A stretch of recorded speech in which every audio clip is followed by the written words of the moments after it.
Hello everyone, welcome back to Shiksha with Snehil. And I am very happy आप सबका result देख के। इतना अच्छा रिजल्ट आया है। एंड अभी तक एक दिन का समय था, तो मुझे जितने स्कोर कार्ड मिले हैं उसके हिसाब से 35 प्लस सिलेक्शंस हुए हैं। और इस वीडियो में मैं आपको वो स्कोर कार्ड्स भी दिखाऊंगी, जो बच्चों के रिस्पॉन्सेज फीडबैक आए वो भी दिखाऊंगी, ठीक है।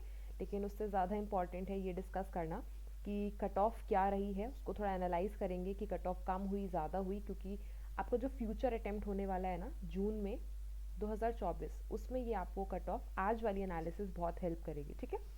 Nextly we will discuss final answer की आपके आ चुके, लेकिन वो बहुत ज़्यादा क्या है, प्रॉब्लमैटिक। क्योंकि कुछ क्वेश्चन ऐसे थे जो साफ साफ क्या थे, बिल्कुल ही क्या थे, रॉन्ग थे, लेकिन उसको भी ड्रॉप नहीं किया गया है, तो उनको थोड़ा सा एक बार नज़र मारेंगे उन पर।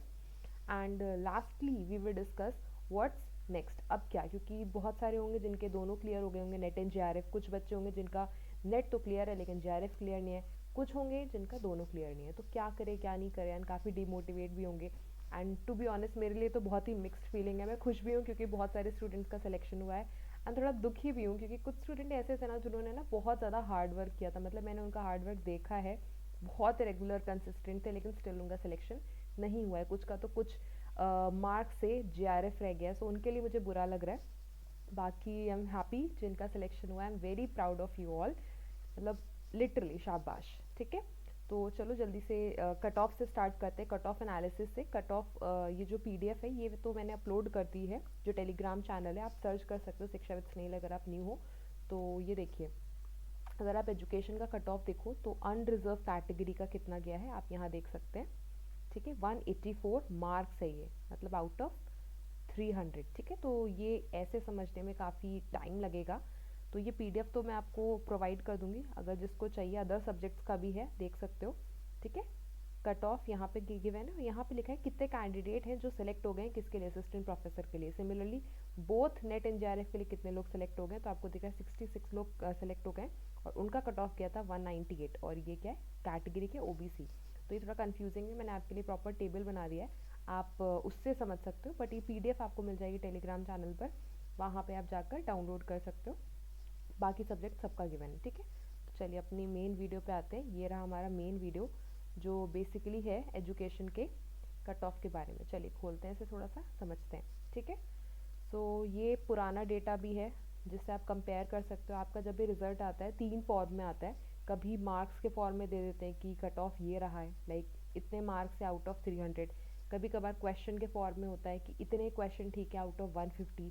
कभी कभी परसेंटेज के फॉर्म में, ठीक है। तो तीनों फॉर्म में, बट आई थिंक जब हम क्वेश्चन के फॉर्म में देखते हैं ना, तो हमारा टारगेट सेट करना एग्जाम के लिए और चीज़ों को समझना काफ़ी आसान हो जाता है। तो मैंने आपके यहाँ पे देखिए सिर्फ क्वेश्चन के फॉर्म में भी ये चीज़ कर दी गई है, ठीक है। पहले आज का कट ऑफ देखते हैं, आई मीन जो दिसंबर 2023 का, उसका कट ऑफ देखते हैं क्या रहा है।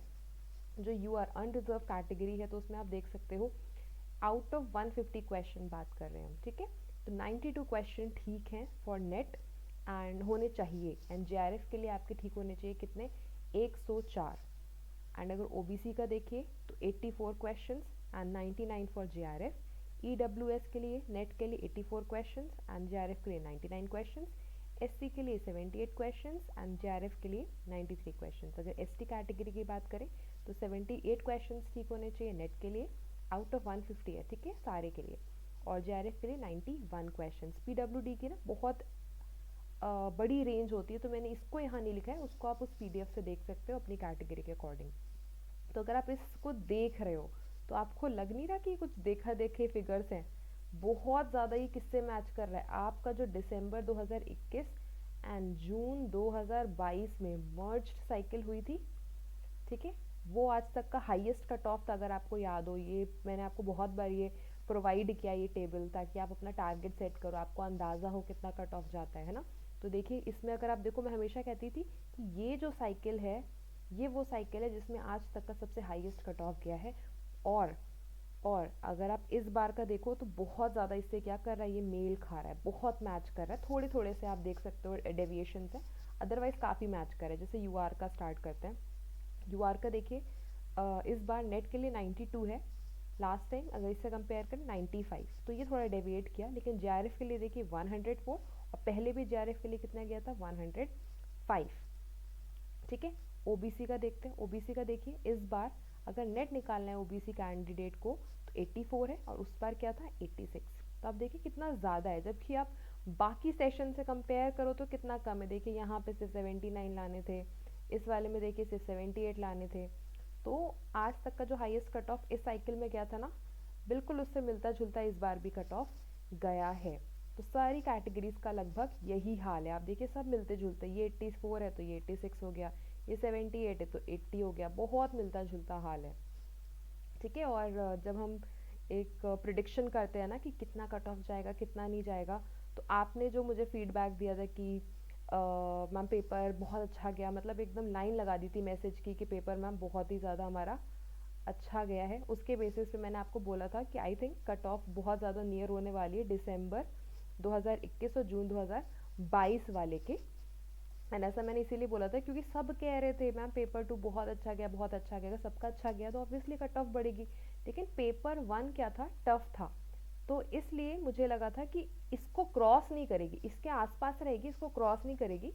बट अगेन हाँ, मतलब मैं श्योर तो उस टाइम भी नहीं थी क्योंकि क्लियर नहीं होता ना कितना कट ऑफ जाएगा, क्योंकि बहुत सारे फैक्टर्स पे आपका कट ऑफ डिपेंड करता है। तो इस एनालिसिस से आप एक बात तो समझ जाओ कि आपका जो कट ऑफ है ना वो बढ़ता ही जा रहा है टाइम टू टाइम। कभी कभार थोड़ा बहुत गिर जाता है, लेकिन जनरली अब बढ़ता जा रहा है। पेपर 2 मुझे तो लगता है आजकल सबका ही स्ट्रांग हो गया, सब पेपर 2 में बहुत अच्छा स्कोर करते हैं। सो पेपर 1 मुझे अब लगता है कि आपका एक गेम चेंजर की तरह रोल प्ले करता है। जो पेपर 1 भी अच्छा कर लेता है ना, साथ में एजुकेशन की बात कर रही हूँ, वो मतलब भीड़ से अलग हो जाता है। या तो आप पेपर 2 बहुत ही ज़्यादा अच्छा कर दो, मतलब 100 में से आप 90 वाले बच्चे बन जाओ, वो तो बात अलग है। लेकिन पॉसिबल नहीं होता क्योंकि एक ही पेपर में बिल्कुल 100% एक्यूरेसी लाना मुश्किल है। तो जनरली क्या प्रेफर करना चाहिए, जो अच्छी स्ट्रैटेजी है कि जो पेपर 2 के 50 क्वेश्चन है ना, उसमें भी आप एटलीस्ट 35 से 40 तो लाओ ही लाओ, क्वेश्चन की बात कर रही हूँ। ठीक है। सो अब अगला जो आप टारगेट रखो ना, मैंने आपको टारगेट रखना भी सिखाया है। व्हाट्स नेक्स्ट बोला ना मैंने, कभी उसको और डिटेल में देखेंगे व्हाट्स नेक्स्ट। तो उसमें टारगेट रखना सीखिए। अब आपको दिख रहा है कि कट ऑफ कितना ज़्यादा जा रहा है, तो अपनी कैटेगरी देखो। जैसे फॉर एग्जांपल कोई एस्पिरेंट है जो ओबीसी नॉन क्रीमी का है, ठीक है, और उसे निकालना है जेआरएफ। तो वो क्या कर सकता है, वो देख ले सबसे हाईएस्ट कट ऑफ आज तक का कितना गया है। तो अगर आप देखो ये कैटेगरी यहाँ से यहाँ तक देखो, सबसे हाईएस्ट टारगेट सेट करना सिखा रही हो, बहुत इंपॉर्टेंट है, अपना टारगेट सेट करो प्रिपरेशन से पहले। ठीक है। तो अगर आप देखो आज तक का जेआरएफ का सबसे हाईएस्ट कट ऑफ गया है 99। ठीक है। तो एटलीस्ट जब आप प्रिपरेशन कर रहे हो ना, इसको +5 तो कर ही लो। इट मीन्स मैं 104 क्वेश्चन का टारगेट लेके चल रहा हूँ कि जब मैं जून 2024 का पेपर देने जाऊँगा उसके पहले मैं जितने मॉक पेपर या कुछ भी करूँगा या करूँगी, तो मेरे इतने तो बनने चाहिए। मेरे मॉक पेपर्स प्रैक्टिस टेस्ट में लगभग मैं इतना तो स्कोर करूँ ही करूँ, ये आपका टारगेट होना चाहिए। ठीक है। एंड ऑल्सो हर लर्नर अलग होता है, एजुकेशन में हम यही पढ़ते हैं। तो ये तो मैं मिनिमम बता रही हूँ, +5 तो मिनिमम बता रही हूँ। अगर आप उसको +7 करना चाहते हो, +8 करना चाहते हो, वो आप पर है। लेकिन हाँ, अगर अनरियलिस्टिक गोल भी मत बनाना कि मैं 150 में से 140 क्वेश्चन ठीक करूँगी या करूँगा, क्योंकि इतना अनरियलिस्टिक अगर आप गोल बना लेते हो ना, फिर वो पूरा नहीं होता ना, तो फिर डीमोटिवेट होते हैं, तो जितना पढ़ रहे होते हैं ना वो भी छोड़ देते हैं। तो बस छोटी छोटी 2 चीज़ें याद रखो कि अपना टारगेट सेट करना स्टार्ट कर दो। ठीक है। प्रीवियस कट ऑफ से आपको आइडिया लग गया अपनी क्या देखनी है, कैटेगरी देखनी है, आपकी क्या कैटेगरी है। उस कैटेगरी के लिए जो भी आज तक का हाईएस्ट कट ऑफ गया है, जैसे मैं एग्जांपल देती हूँ आपको। एग्जांपल में मैंने अभी आपको बताया कि ओबीसी क्या नॉन क्रीमी लेयर, तो उनका आज तक का 99 क्वेश्चंस हाईएस्ट गया है आउट ऑफ 100 क्वेश्चंस। ठीक है। तो वो क्या टारगेट कर सकता है, वो +5 तो मिनिमम करके ही चले। तो 104 क्वेश्चन उसका टारगेट होना चाहिए। आप थोड़ा सा बढ़ा सकते हो अपनी कैपेसिटी के अकॉर्डिंग, हर लर्नर अलग होता है। लेकिन हाँ, एट द सेम टाइम क्या नहीं होना है, अनरियलिस्टिक गोल तो बिल्कुल मत बनाना कि हम तो भाई 150 में से 150 ले आएंगे, 130 ले आएंगे, चलो 130 तो फिर भी आ जाते हैं, लेकिन 140 ले आएंगे, इतना अनरियलिस्टिक गोल मत बनाना, क्योंकि फिर डिमोटिवेशन होती है। ठीक है। चलो अब आगे चलते हैं, फाइनल आंसर की को देखते हैं जिसमें बहुत सारी ही प्रॉब्लम्स हैं। जैसे सबसे पहला तो आप ये देख लो कि कितने ड्रॉप किए गए, 2 क्वेश्चन है जो आपको ड्रॉप किए गए, इसको इसके सबको मार्क्स मिले होंगे फ्री के। ठीक है। लेकिन लेकिन एक क्वेश्चन है जो आई थिंक वो सिंक्रोनस एंड एसिंक्रोनस वाला था। हाँ, ये रहा जो आपका क्वेश्चन। 6, ये वाली आईडी दिख रही है 6737, ये आपका जो है इसके आंसर बोला जा रहा है 1 भी ठीक है और इसका आंसर 4 भी ठीक है। 6737 सिंक्रोनस वाला, तो जिसने A1 टिक किया है, 4 टिक किया है, सिर्फ उन लोगों को आंसर मतलब मार्क्स मिले होंगे। जिसने 2 या 3 टिक किया होगा ना, उसको इसमें मार्क्स नहीं मिले होंगे। चलो इतने से तो हम सेटिस्फाइड है कि हाँ इतनी चीज़ें ठीक हैं जो की गई हैं। लेकिन गड़बड़ी कहाँ है, अब गड़बड़ी वाला पार्ट देखते हैं। अगर आप ये क्वेश्चन देखो, ये वाला, दिस क्वेश्चन जिसकी आईडी थी 6692, आपको पता है कौन सा था? ये जो एनपी वाला था कि ऑटोनमस स्टेटस एनसीटी को किसने दिया था, ये वाला एक क्वेश्चन था ना, एससीईआरटी को किसने दिया था। तो इसमें हम सोच रहे थे कि एनईपी जो आपकी 1986 वाली है और जो पोआ आया था 1992 वाला, दोनों ही करेक्ट थे। और मैंने आपको ऑफिशियल डॉक्यूमेंट भी दिखाया था एनसीटी का, जो एनुअल रिपोर्ट वो पब्लिश करते हैं, उसमें साफ साफ लिखा है कि इन दोनों को इन दोनों ने ही किसको एनसीटी को ऑटोनमस स्टेटस दिया था। लेकिन इसको आपके ये जो एनटीए है उसने कंसीडर नहीं किया है। एंड आई स्टिल थिंक कि आपको इसके मार्क्स मिलने चाहिए थे, जो कि नहीं मिलने चाहिए थे।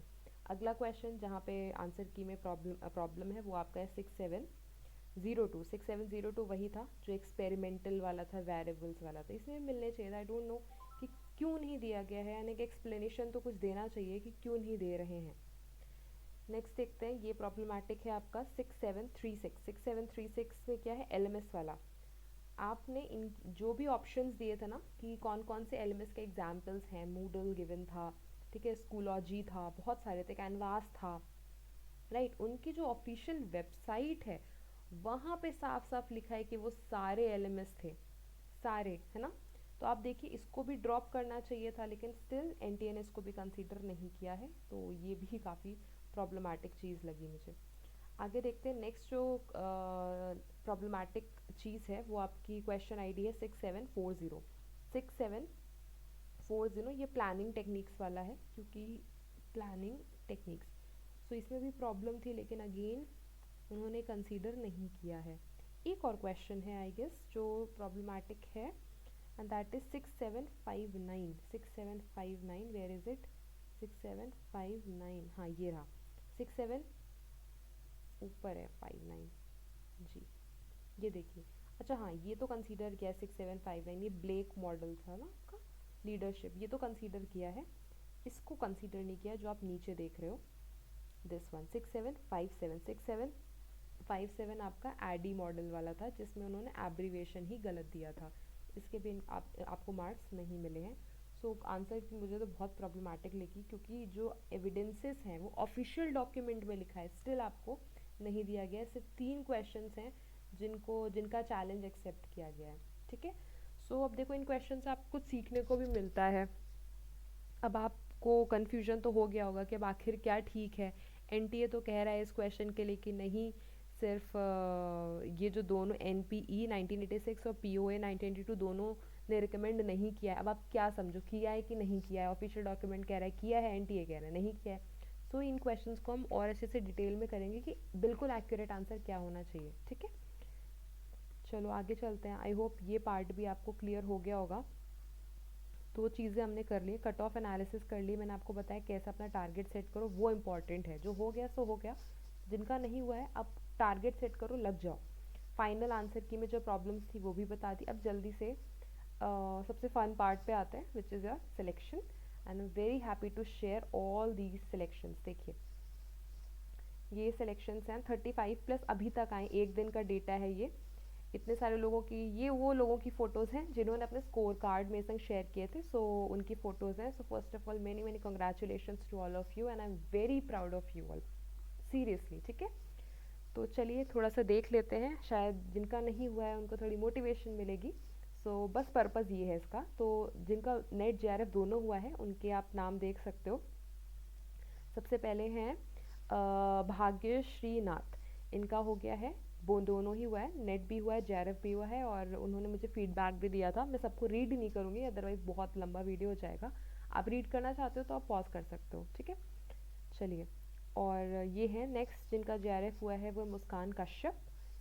थर्ड हैं भावना, इनका भी हुआ है, इनका स्कोर तो बहुत ही अच्छा है, ज़रा ध्यान दीजिए 210। और इनकी कैटेगरी ओबीसी है, इन्होंने तो जनरल की कैटेगरी से एडमिशन आई मीन क्रैक किया एग्ज़ाम, ठीक है। देन हमारे पास है Sumana Hazra, many many congratulations, इनका भी क्लियर है NET JRF. Then lastly we have Neha, Neha का भी नेट जेआरएफ दोनों हुआ है। तो अभी तक जितना मेरे पास डेटा है 5 लोग ऐसे हैं जिनका नेट जेआरएफ दोनों हुआ है and with a very good score. अब आते हैं जिनका नेट हुआ है, ये तो बहुत लंबी लिस्ट है तो जल्दी जल्दी देख लेते हैं। बालेंद्र, मैनी मैनी कंग्रेचुलेशंस आपको। रेणुका, काफ़ी लोगों ने स्कोर कार्ड शेयर नहीं किया बट उन्होंने अपने मार्क्स शेयर कर दिए थे। रीमा, मणिकंदन, देन सौम्या पाठक, सबको बहुत बहुत बधाइयाँ। क्रियारी, धन्यवाद, आपको भी धन्यवाद। संजू विश्वकर्मा, आर के, एंड जिनका नहीं हुआ है उनको बिल्कुल डिमोटिवेट होने की ज़रूरत नहीं है। आप इससे मोटिवेशन लीजिए कि एक दिन आप भी इस जगह पे होगे, वो जो खुशी है आप भी महसूस कर रहे होगे, ठीक है। अब इनका नाम मैं क्या बोलूँ, 5 टाइम्स वी। कुणाल पवार, इन्होंने बहुत अच्छा लिखा है। के एम रिंकी, इन सब का नेट क्लियर है। रघुनाथ बोर, सबको बहुत बहुत बधाइयाँ। इन्हांस नॉलेज, इनका नाम इन्हांस नॉलेज के नाम से है। अंकिता, जयंता कुमार सरकार, इन सब का हुआ है। अंकुर, फातिमा, हिबा सी, @D नाथ, ये भी एक स्टूडेंट है जिनका मुझे नाम नहीं दिख रहा है but many many congratulations to you too. Then Rohit Kumar, Saumya, देखिए इतने सारे लोगों का सिलेक्शन हुआ है ना। आई एम रियली हैप्पी आप सबने शेयर किया, इस काबिल समझा। मतलब आपकी अगर सिलेक्शन में थोड़ा सा भी योगदान, थोड़ी सी भी गाइडेंस है तो आप इसीलिए शेयर कर रहे हो, so thank you so much ये क्रेडिट देने के लिए। बट हार्ड वर्क तो आपका है, मैंने तो सबको इक्वली दिया था, पढ़ाया था, बट हार्ड वर्क आपका है क्योंकि आपने सिलेक्शन लिया है। ये है प्रीति स्मिता, बहुत ही स्वीट है ये। इनका नाम छुप गया है, मैं फादर का नाम हाइड कर रही थी, इनका छुप गया क्योंकि मैं डिटेल्स हाइड कर दे रही थी। मैं नहीं चाहती कि आपने मुझे स्कोर कार्ड दिया है और उसका मिसयूज़ हो, इसलिए मैंने डिटेल्स तो हाइड कर दिए हैं कि कोई कुछ इलीगल काम ना करे आपके साथ। नेक्स्ट इज प्रीति, सुमन रानी, फरहाना नाज, इन सब का नेट है। Many many congratulations. Shiv Prakash Verma, Brishti Khan, Anju Panchal, Ankita Jain. So ये रहे सिलेक्शंस एंड मैंने गूगल फॉर्म फिल कराया था जहाँ पे सबने स्कोर शेयर किए थे, तो उन्होंने अपना फीडबैक भी दिया कुछ स्टूडेंट्स ने, तो जल्दी से देख लेते हैं। तो आप सबका इतना अच्छा रिस्पांस, इतना प्यार जो आपने दिया उसके लिए बहुत बहुत बहुत थैंक यू, ठीक है। लेकिन अब आते हैं नेक्स्ट पार्ट में इस वीडियो के, जो नेक्स्ट पार्ट है हमारे डिस्कशन का, and that is what's next. अब तो एग्ज़ाम हो गया दिसंबर 2023 का, 2024 के लिए क्या करना है क्या नहीं करना है, ठीक है। क्विकली देख लेते हैं। फर्स्ट एक कैटेगरी है जिनका दोनों नहीं क्लियर है। सेकंड कैटेगरी है जिनका नेट तो क्लियर है, जेआरएफ नहीं क्लियर है। देन एक है जिनका दोनों क्लियर है। जिनका दोनों क्लियर है वो तो बहुत ही क्लियर होंगे कि अब हमें क्या करना है। अगर आपको असिस्टेंट प्रोफेसर के लिए अप्लाई करना है then you can go for it. PhD करना है तो बहुत सारे, अभी आप देखिए जो आपका पीएचडी है उसके इंटरव्यूज़ होते हैं। आई मीन जिस भी यूनिवर्सिटी में आप करना चाहते हो आप वेट करो कि वहाँ पे कब एडमिशन्स हो रहे हैं, आप जाइए अपना सिनॉप्सिस बना के एडमिशन ले सकते हैं। जॉब कर सकते हो, आप असिस्टेंट प्रोफेसर बन सकते हो, मतलब आप एलिजिबल तो आप हो ही असिस्टेंट प्रोफेसर के लिए। बस अब आपको अगर प्राइवेट सेक्टर में जाना है तो प्राइवेट सेक्टर में करिए, या फिर जो रिक्रूटमेंट होती है वहाँ पे जा सकते हैं। जिनका सिर्फ क्या हुआ है, नेट हुआ है, तो वो ये जॉब वाला जो पार्ट था वो ये फॉलो कर सकते हैं नेक्स्ट। लेकिन अगर वो करना ही चाहते हैं कि नहीं हमें तो स्टाइपेंड के संग पीएचडी करनी है, पीएचडी ये भी कर सकते हैं, ऐसा कुछ नहीं है, पीएचडी ये भी कर सकते हैं, बट द थिंग इज़ उन्हें पैसे नहीं मिलेंगे क्योंकि जेआरएफ नहीं है, ठीक है। तो ये भी एक ऑप्शन होता है। कुछ लोग क्या करते हैं, पीएचडी में एडमिशन तो ले लेते हैं और जो नेक्स्ट सेशन होता है उसमें जेआरएफ क्लियर करके स्टाइपेंड का फ़ायदा लेने लगते हैं। तो आप ये भी कर सकते हो, ये आप पर है, ठीक है। और वो लोग जिनका कुछ भी क्लियर नहीं हुआ है वो तो बिल्कुल डिमोटिवेट नहीं हो, क्योंकि सबसे अच्छी बात क्या है, हर 6 महीने में आपका क्या होता है, एनटीए यूजीसी नेट का एग्ज़ाम कंडक्ट कराता है, ठीक है। तो 6 महीने आपके पास, आप चाहो तो इस एग्ज़ाम को क्लियर कर सकते हो। और बहुत लोगों ने मुझे मैसेज भी किए कि मैम मेरे फर्स्ट अटैम्प्ट में इतने मार्क्स आ गए, तो मैम अगली बार तो ये तो क्लियर ही हो जाएगा, मैम अगली बार जेआरएफ तो क्लियर ही हो जाएगा। एंड आपको भी फील हो गया होगा एजुकेशन पेपर इतना कठिन नहीं है, टू बी ऑनेस्ट इतना कठिन नहीं है। बस आपने राइट अप्रोच फॉलो की हो, राइट अप्रोच आपने फॉलो की हो। मतलब भटकोगे तो फिर तो आसान चीज़ भी कठिन ही हो जाएगी, ठीक है। अगर ये रास्ता सीधा है, ऐसे यहाँ ए से बी पहुँच सकते हो, लेकिन अगर आपने रास्ता गलत चुना है, ऐसे घूम घूम के जा रहे हो, तब तो आपको परेशानी होगी ही, वो बात अलग है, ठीक है। अप्रोच सही है ना तो आराम से क्लियर करोगे दोनों, जेआरएफ इतना कठिन नहीं होता है, ठीक है। तो वो अप्रोच क्या है वो देख लो, जो आपको ध्यान में रखनी है। अभी नया नया टाइम शुरू है, अभी तो मोटिवेट सब होंगे, लेकिन मेन चीज़ है जो आपको बाकियों से अलग करेगा ना, वो आपकी कंसिस्टेंसी होगी, कि आप आखिरी दिन तक कितना कंसिस्टेंट रहते हो, ठीक है। तो ये consistency is the key to success मेरे according. Next is P Y Q को बिल्कुल मत छोड़ो। अगर आपने देखा हो तो मैंने वाई टी में आपको क्या कराए हैं, पी वाई क्यू ही तो कराए हैं। और पी वाई क्यू में कितना सारा कॉन्सेप्ट जो है वो क्या होता है, रिपीट होता है। मैं ये नहीं कह रही क्वेश्चन रिपीट होता है, लेकिन P Y Q concept repeat होता है। मान लीजिए अगर किसी क्वेश्चन में फॉर एग्जांपल एलएमएस आ गया, तो अब एलएमएस आ गया तो आपकी ड्यूटी बनती है, प्रीवियस ईयर में एलएमएस टॉपिक दिख गया तो अब एलएमएस से रिलेटेड जितनी इंपॉर्टेंट चीज़ें हैं ना उसको पढ़ जाओ। अगर आपको पेपर में वर्चुअल लैब वर्ड दिख गया, अगर आपको एग्जाम में मान लीजिए दीक्षा दिख गया, तो दीक्षा का फुल फॉर्म कब आया, क्यों आया, क्या पर्पस है, क्या कुछ रिसेंटली कुछ चेंजेस हुए हैं, तो ये इस तरह पढ़ा जाता है। मतलब मेरी अप्रोच रहती है और मुझे लगता है काफ़ी फ़ायदा भी हुआ है बच्चों को। तो आप ये कर सकते हो, प्रीवियस ईयर लगाओ, प्रीवियस ईयर में जो भी आपको टर्म दिख जाए या कॉन्सेप्ट दिख जाए उसको डिटेल में आप कर डालो, ठीक है। ये होता है मतलब smart study, I would say smart study, क्योंकि 6 महीने बोलने को 6 महीने हैं, पूरे 6 महीने होते भी नहीं किसी के पास।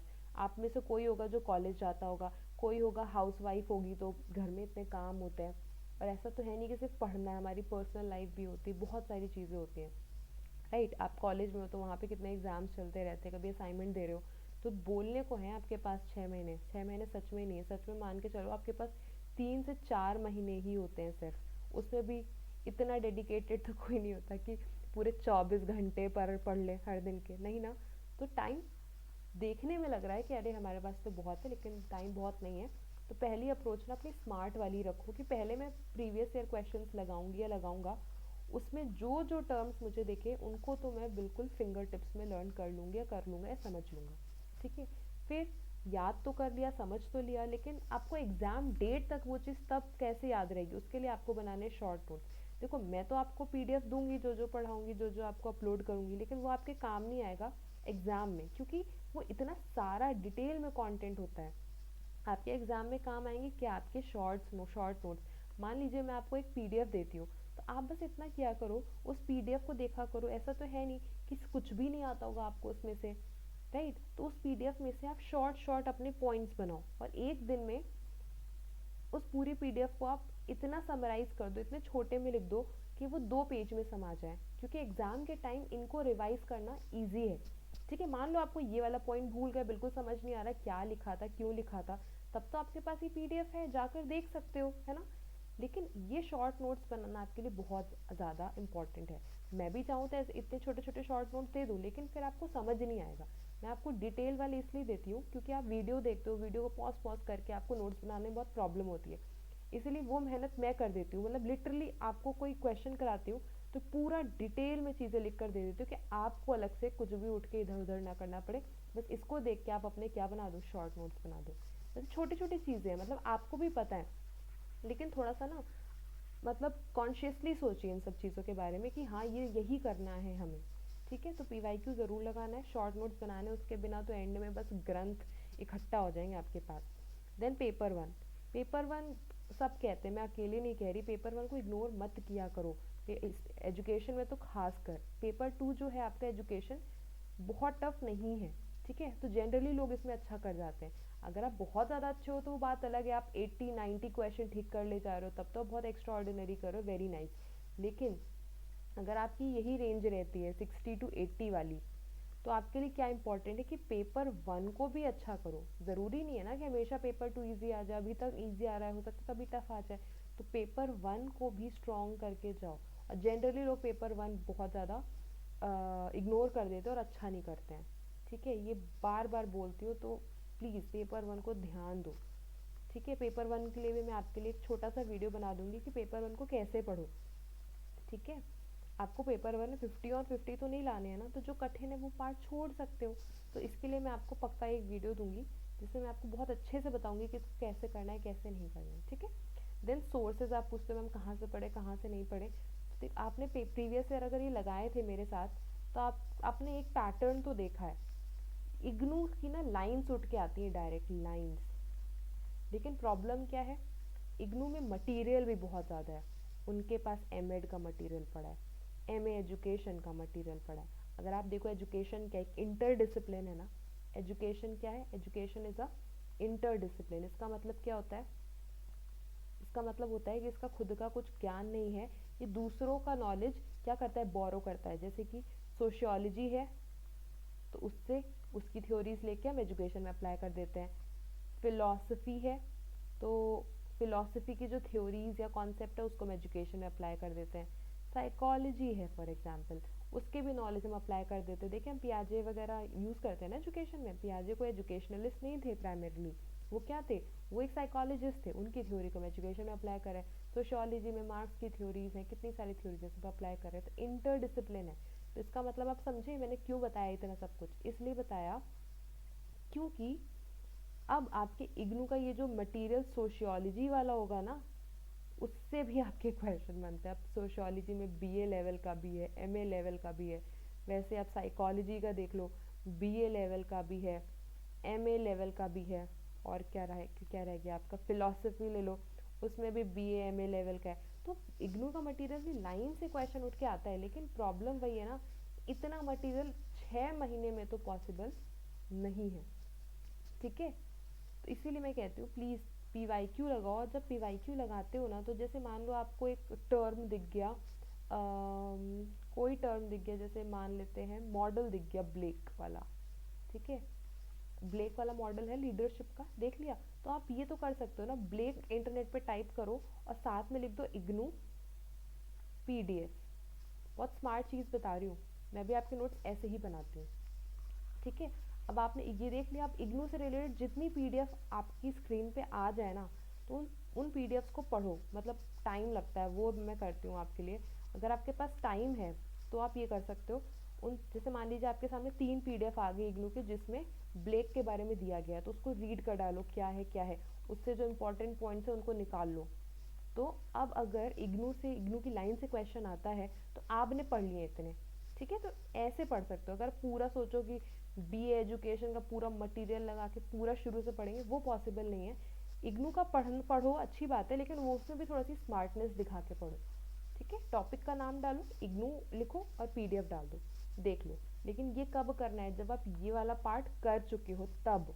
बहुत सारे स्टूडेंट हैं जिन्होंने प्रीवियस ईयर अच्छे से मेरे संग लगाए हैं, बहुत सारे वीडियो से लगा लिए, अब उन्हें लग रहा है मैम वीडियो तो देख लिया हमने, प्रीवियस ईयर भी लगा लिए, तब भी हमारा जेआरएफ नहीं हुआ। वो लोग ये कर सकते हैं। तो ये तो फर्स्ट है, इसको जो कर ले उसके बाद ही सेकेंड स्टेप पे जाए, ठीक है, अदरवाइज आप सिलेबस नहीं कंप्लीट कर पाओगे। नेक्स्ट चीज़ क्या, ऑफिशियल डॉक्स। ऑफिशियल डॉक्स कितने सारे आते रहते हैं, अगर आप देखो, मतलब मैं तो लेजिस्लेशन वाला पार्ट है, लेजिस्लेशन वाला जो पार्ट है उसमें तो मैं ऑफिशियल डॉक्स यूज़ करती हूँ। जैसे आपने देखा होगा न्यू नॉलेज कमीशन आया था आपका, ये एनपीई आया है, तो इनके ओरिजिनल डॉक्यूमेंट्स देखा करिए। ओरिजिनल डॉक्यूमेंट्स में भी आपके सिलेक्टिव पार्ट होते हैं, वो देखा करिए, ठीक है। इधर उधर अगर वेबसाइट से पढ़ ले रहे हो तो कुछ ही कॉन्सेप्ट हैं जो वहाँ पे इतना एक्यूरेटली दिए होते हैं, अदरवाइज ऑफिशियल डॉक्यूमेंट की लाइन से भी क्वेश्चन आपके उठ के आते हैं, ठीक है। बट अगेन पहले प्रीवियस ईयर जब उसको करने के बाद भी आपको लगा कुछ कमी है, तो ये वाले सेकेंड स्टेप पे आओ। ऑफिशियल वेबसाइट्स अगर आप देखो, यूजीसी की वेबसाइट है, एनसीटी की वेबसाइट है, इग्नू की वेबसाइट है, इतनी सारी वेबसाइट है, बहुत सारे क्वेश्चन तो इनकी वेबसाइट पे जो इन्फॉर्मेशन लिखी होती है ना अबाउट देम, होता है ना अबाउट अस लिख के आता है, कोई भी वेबसाइट खोलो उसमें होता है ना अबाउट अस, जिसमें वो अपने बारे में बताते हैं बहुत सारे, कि हमारा फंक्शन क्या है, हमारा विजन क्या है, हमारा मिशन क्या है, हमारा ऑर्गेनाइजेशनल स्ट्रक्चर क्या है, हमारे क्वार्टर्स कहाँ पे हैं, हम कहाँ पे लोकेटेड हैं, सब कुछ दिया होता है ना इन सब का। एनसीईआरटी हो गया आपका, एससीईआरटी हो गया, डाइट हो गया, इन सब का दिया होता है ना। तो इसको पढ़ो, ये है आपकी ऑथेंटिक इन्फॉर्मेशन। बहुत सारे तो इसी से क्वेश्चन बन के आते हैं। इसके अलावा एजुकेशन में न्यू इनिशिएटिव्स की बात करते हैं। अब थोड़ा सा अपडेट रहिए, एजुकेशन के फील्ड में है ना, अगर आप शिक्षा के क्षेत्र में बदलाव लाना चाहते हैं तो थोड़ा तो आपको भी अपडेट रहना चाहिए ना कि क्या नया हो रहा है। आप एनसीईआरटी को फॉलो करिए, वो इतनी सारी ट्रेनिंग कराते हैं जिसमें बहुत सारी नए नए इनिशिएटिव्स आपको ऐसे ही पता चल जाएंगे। एक माई गवर्नमेंट करके वेबसाइट है, वहाँ पे आप मतलब हफ्ते में एक बार देख लिया करिए, तो वहाँ पे आपको साफ साफ दिख जाएगा क्या नया हुआ है क्या नहीं नया हुआ है। यूजीसी देख लीजिए, यूजीसी कितनी सारी नई नई चीज़ें कराता रहता है। वो न्यू मेंटोर मिशन ले आए हैं, ठीक है, वो डेली आप अपने मेंटोर को इंट्रोड्यूस करते हैं। तो अगर आपने इन सब लोगों को फॉलो कर रखा है, जैसे ट्विटर में मैंने फॉलो किया, यूजीसी को किया है, बहुत सारे ऐसे ऑर्गेनाइजेशन को फॉलो किया है, तो कुछ ना कुछ आता रहता है। अगर आप एक नज़र भी मार रहे हो इन पर, तो याद रह जाती हैं वो चीज़ें। ठीक है, तो अगर आपने प्रीवियस ईयर वाला पार्ट भी कर लिया है और आप सोच रहे हो अब क्या करें, तब ये देखो सेकंड वाले स्टेप पे आप जा सकते हो। ये टोटली आप पर है। अगर आपको लगता है हाँ मैंने ये वाला अच्छे से कर लिया, तभी इस पे जाना। अदरवाइज क्या होगा, आप सिलेबस नहीं कंप्लीट कर पाओगे। ठीक है, अब जब सिलेबस की बात आती है तो एक इम्पॉर्टेंट चीज़ क्या रहा है कि सिलेबस चेंज हो जाएगा, तो हम अभी पढ़ें कि बाद में पढ़ें। कॉमन सेंस की बात है, बाद का आपको क्या पता जून वाले में सिलेबस चेंज करें ही ना, वो हो सकता है दिसंबर 2024 से अटेम्प्ट चेंज करें, है ना। तो ये एक्सक्यूज़ तो बिल्कुल मत रखिए, अब करें कि कब करें, अभी ही करिए। ठीक है, तो अभी करना है, नाउ।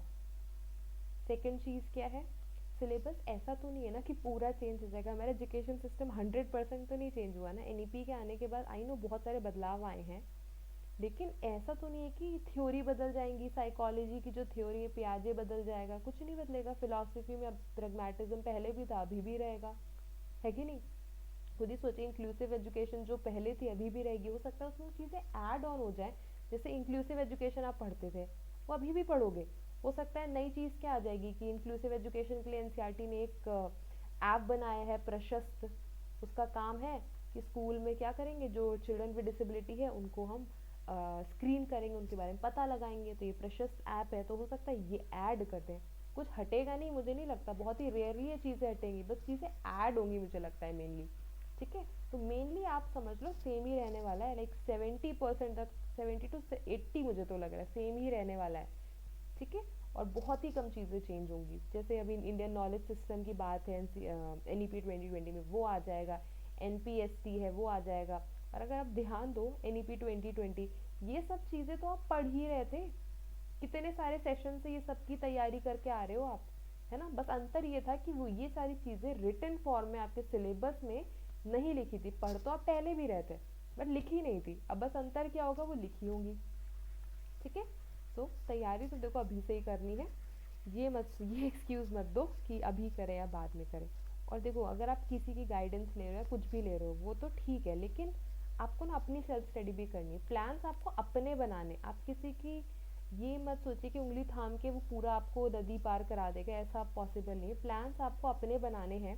ठीक है, आपको बस दूसरे की गाइडेंस लेनी है। अगर मैं आपको मटेरियल दे रही हूँ तो आप मेरा मटेरियल लीजिए, आप मेरी गाइडेंस लीजिए। अगर आपको जो टॉपिक समझ नहीं आता वो टॉपिक बताइए, वो टॉपिक मैं पढ़ा दूंगी, लेकिन प्लान्स आपके ही होंगे, क्योंकि आपको पता है आपका क्या वीक एरिया है। मैं जो पढ़ा दूंगी वो तो एक कॉमन हो जाएगा ना सबके लिए। और हर बच्चा अलग है, आपका स्ट्रॉन्ग जोन अलग होगा, स्ट्रॉन्ग पार्ट अलग होगा, स्ट्रॉन्ग टॉपिक अलग होगा, दूसरे का अलग होगा। तो आपको अपने प्लान्स बनाने हैं कि मुझे किस टॉपिक को ज़्यादा टाइम देना है, किसे कम देना है। मुझे पेपर वन अगर आपका बहुत अच्छा है तो आप पेपर टू पे ज़्यादा ध्यान दो, लेकिन पेपर वन बहुत बेकार है तो पेपर वन इस पर ज़्यादा ध्यान दो। ठीक है, तो प्लीज़ ये चीज़ें ध्यान रखिए। ठीक, और नेक्स्ट चीज़ ये कि मैं पीपीटीज तो आपके लिए बना देती हूँ डेली की, एंड उससे भी मुझे 2.5 घंटे के आसपास लग जाता है, क्योंकि पूरा डिटेल ऐड करनी पड़ती है। देन रिकॉर्डिंग में 1 आवर तो जाता ही है। देन उसके बाद उसकी अपलोडिंग एंड एडिटिंग वाला पार्ट भी अराउंड 32 लाइक 1 आवर तो चला जाता है। तो आप मान लो मेरे लिए 5 से 5.5 घंटे का काम है ये। ठीक है, और थोड़ा तो हेक्टिक हो जाता है मेरे लिए, तो मैं डेली आपकी पीपीटी तो बना लेती हूँ लेकिन उसको रिकॉर्ड नहीं कर पाती। मैंने प्लान किया है कि रिकॉर्ड मैं मतलब हॉलीडेज़ में किया करूँगी, जिस दिन मेरी छुट्टी होगी उस दिन मैं एक साथ बैठ के आपके जो हफ्ते के 4-5 वीडियो होंगे एक साथ बैठ के मैं उनको रिकॉर्ड कर लूँगी, उनको फिर अपलोड करना भी आसान होगा। ठीक है। लेकिन अगेन सेल्फ स्टडी देखो आपको करनी पड़ेगी थोड़ी, आप बिल्कुल डिपेंड नहीं हो सकते कि पूरा पूरा मैम ही करा देंगे, आपको अपने लेवल पे भी कुछ चीज़ें करनी है। और मैंने आपको देखो सोर्सेज भी बता दिए, प्रीवियस ईयर लगाइए, देखिए कितने सारे वीडियोस तो ऑलरेडी पड़े हैं, जिन्होंने वो नहीं देखे हैं ना पहले वो जाके वो वीडियोस देखिए, आप तो पहले प्रीवियस ईयर मस्ट है। ठीक है, जब ये हो जाए उसके बाद आप जाइए डीप थ्योरी में, और डीप थ्योरी भी मैंने आपको बता दिया कहाँ से पढ़ना है, इग्नू से पढ़ो।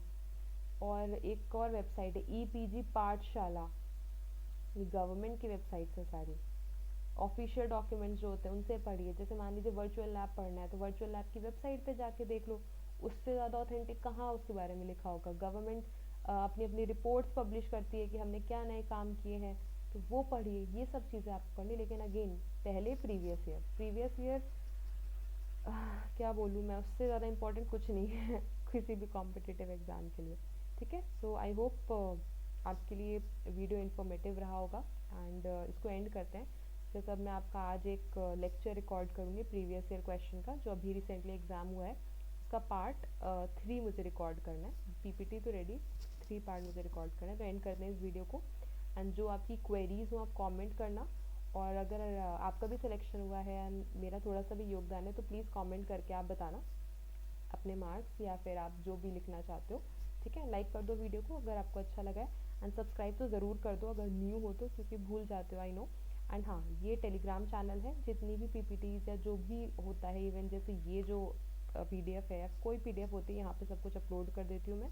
प्लस कोई भी इंफॉर्मेशन होती है कि क्या कट ऑफ गया, क्या आंसर किया है, कोई नोटिस है, एवरीथिंग इस टेलीग्राम चैनल पे अपलोड कर देती हूँ। And please also share it with the people who need it. ठीक है, जिनको इसकी ज़रूरत है उनके संग ज़रूर शेयर करिए, इस चैनल को भी और इस वीडियो को भी। ठीक है, चलिए, see you everybody, bye bye and take care, and once again many congratulations to all the achievers, and I'm very happy. Bye everyone, take care.